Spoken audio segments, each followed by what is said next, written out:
राधे राधे मेरे प्यारे भाइयों बहनों माताओं व बंधुओं, संस्कार की बातें चैनल में आपका स्वागत है।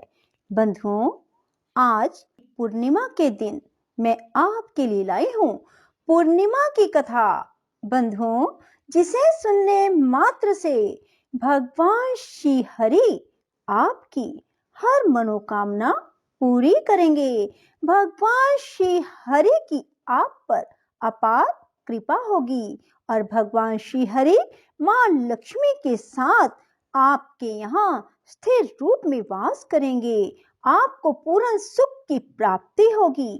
बंधुओं, यदि आपने हमारे चैनल को अब तक सब्सक्राइब नहीं किया तो जरूर करें और बेल आइकन दबाना ना भूलें, ताकि आपको हमारी आने वाली सभी वीडियोस की जानकारी सबसे पहले हो सके। बंधुओं, वीडियो को पूरी सुनने के बाद कमेंट बॉक्स में जय विष्णु भगवान जरूर लिखें, जय लक्ष्मी माँ जरूर लिखें। बोलो विष्णु भगवान की जय हो, लक्ष्मी माता की जय हो। किसी नगर में चंद्रहास नाम का एक राजा था। उसकी पत्नी का नाम कृतिका था और वही नगर में एक ब्राह्मण और ब्राह्मणी रहते थे। उनके यहाँ धन धान्य की कोई कमी नहीं थी, पर उनके कोई संतान नहीं थी। इस वजह से वे बहुत दुखी थे। एक समय एक तपस्वी उस नगरी में आया। वह तपस्वी उस ब्राह्मण के घर को छोड़कर सभी घरों से लेकर भोजन करता, पर वह रूपवती से भिक्षा नहीं लेता था। एक दिन जब तपस्वी ने किसी अन्य घर से भिक्षा ली और गंगा के किनारे जाकर प्रेम पूर्वक खाने लगा, तब धनेश्वर ने तपस्वी के सभी कार्यों को करते देखा और अपनी भिक्षा के अनादर को देखकर धनेश्वर तपस्वी से जाकर बोले, आप सभी घरों की भिक्षा लेते हैं, पर मेरे घर से भिक्षा क्यों नहीं लेते? तब तपस्वी ने कहा, जो निसंतान हो उसके घर की भिक्षा बड़ी पापदायिनी मानी जाती है। पतितों का अन्न खाने से मनुष्य आप भी पतित हो जाता है।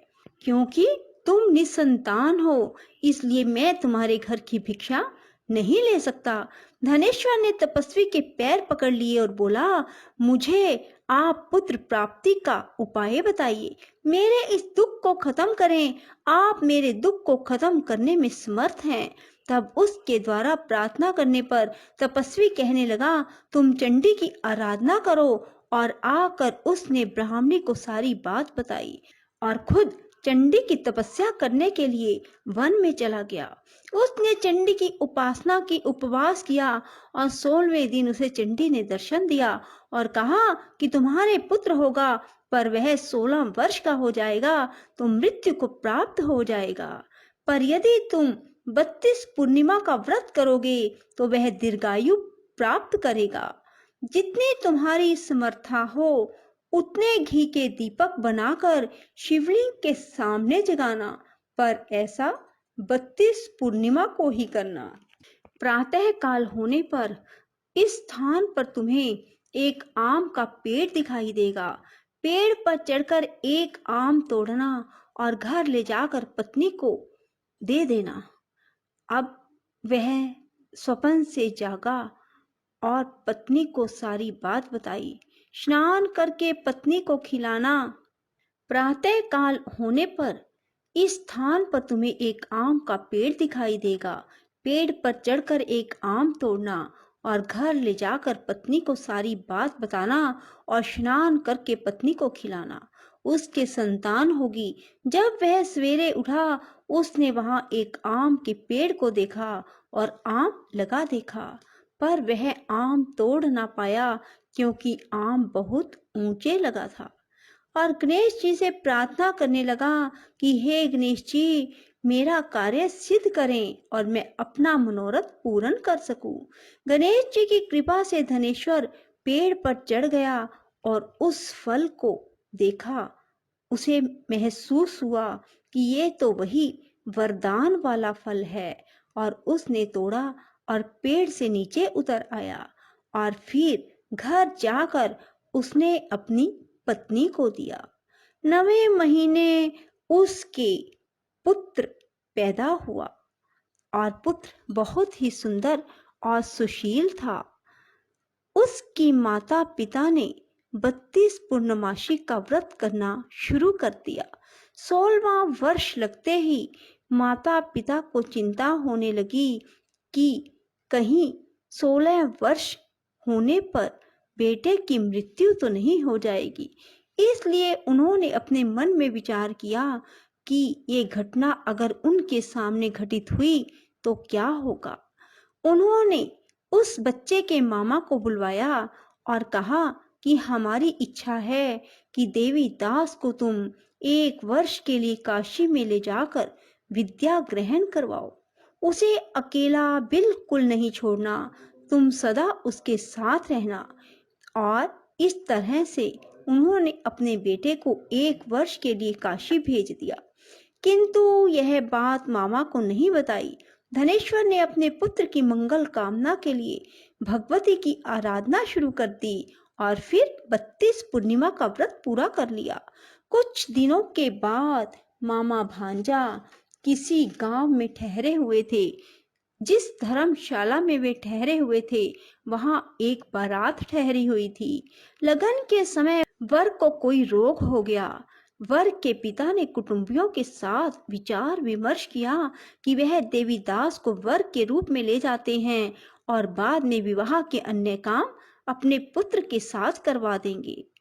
वर का पिता देवीदास के पास गया और बोला, तुम थोड़ी देर के लिए अपने भांजे को हमें दे दो ताकि लगन का काम सुचारू रूप से हो सके। उसके मामा बोले, वर को जो मिले वो हमें देना, मेरा भांजा वर बन जाएगा। और वे मान गए और देवीदास को वर बनने के लिए भेज दिया। विवाह कार्य विधि पूर्वक संपन्न हो गया। पत्नी के साथ भोजन ना किया और पत्नी ने देखा कि उसकी पति की आंखों में आंसू है। वह बोली, आप उदास क्यों हैं? लड़के ने सारी बात बताई। उस कन्या ने कहा, ऐसा कैसे हो सकता है? अग्नि के सामने मैंने आपको पति बनाया है। देवीदास ने कहा, ऐसा मत कहिए, मेरी आयु बहुत छोटी है, मेरी मृत्यु के बाद तुम्हारा क्या होगा? पत्नी बोली, जो होगा सो देखा जाएगा। दोनों ने साथ में भोजन किया और सो गए। देवीदास ने जाने से पहले अपनी पत्नी को 3 नगों से जड़ी अंगूठी दी और एक रुमाल दिया और कहा कि इसे मेरा संकेत समझकर स्थिर चित्त हो जाओ। मेरा जन्म मरण जानने के लिए एक पुष्प वाटिका लगाओ और वहां नव मल्लिका लगाओ और उसे जल से सिंचित करती रहो। जिस दिन ये सूख जाए समझ लेना मेरे प्राणों का अंत हो गया, अर्थात मेरे प्राण निकल गए। जब ये फिर से हरे भरे हो जाएं तो समझ लेना मैं जीवित हो गया हूँ और इसे मेरा संकेत समझना। प्रातः काल होते ही विवाह कार्य संपन्न हुए तो कन्या ने अपने पिता से कहा, यह मेरा पति नहीं है, मेरा पति वही है जिसका रात्रि में मेरे साथ विवाह हुआ था। यदि यह मेरा पति है तो मुझे बताए कि रात्रि में हमारी क्या बातें हुई थी, इसने मुझे क्या दिया। ये बातें सुनकर वर कहता, मैं कुछ नहीं जानता। वह लज्जित होकर वहां से चला गया और बारात भी वापस लौट गई। मामा भांजा काशी विद्या अध्ययन के लिए चले गए और एक दिन काल से प्रेरित होकर एक सर्प देवीदास को काटने के लिए वहां पहुंचा। जहर की ज्वाला से सारे स्थान जहरीला हो गया। पूर्णिमा व्रत की कृपा से सांप उसे काट ना पाया। काल वहां आया, उसके शरीर से उसके प्राणों को निकालने की कोशिश करने लगा और वह मूर्छित हो गया। भगवान शिव पार्वती भी वहां आए। उसे मूर्छित दशा में देखकर माता पार्वती ने शिव जी से कहा, इसकी माता ने 32 पूर्णिमा का व्रत किया था, इसे प्राण दें। भक्त वत्सल भगवान ने उसे प्राण दान दिए। व्रत के प्रभाव से काल को भी पीछे हटना पड़ा। उसकी स्त्री उसकी प्रतीक्षा करती थी। उसने देखा कि पुष्प वाटिका में कुछ भी ना रहा और साथ ही देखा कि सब हरा भरा हो गया। ऐसा देखकर मैं बहुत हर्षित हुई और अपने पिता से बोली, पिताजी मेरे पति ठीक हैं, उन्हें ढूंढिए। उधर मामा भांजा भी 16वां वर्ष पूरा होने पर काशी से वापस चल पड़े और कन्या के घर पहुंच गए। कन्या ने अपने वर को पहचान लिया। धनेश्वर 32 पूर्णिमाओं के व्रत करने से पुत्रवान हो गया और जो भी स्त्री इस व्रत को करती हैं वह कभी विधवा नहीं होती, सौभाग्यवती रहती है। यह व्रत पुत्र पौत्रों को देने वाला और सभी मनोकामनाओं को पूर्ण करने वाला है। भगवान शिव की कृपा से 32 व्रत करने वालों की हर इच्छा पूरी हो जाती है। बोलो शिव शंकर भोलेनाथ की जय। राधे राधे, जय श्री कृष्णा। बंधुओं, यदि आपको हमारी वीडियो पसंद आए तो इसे लाइक करें और शेयर भी जरूर करें। धन्यवाद।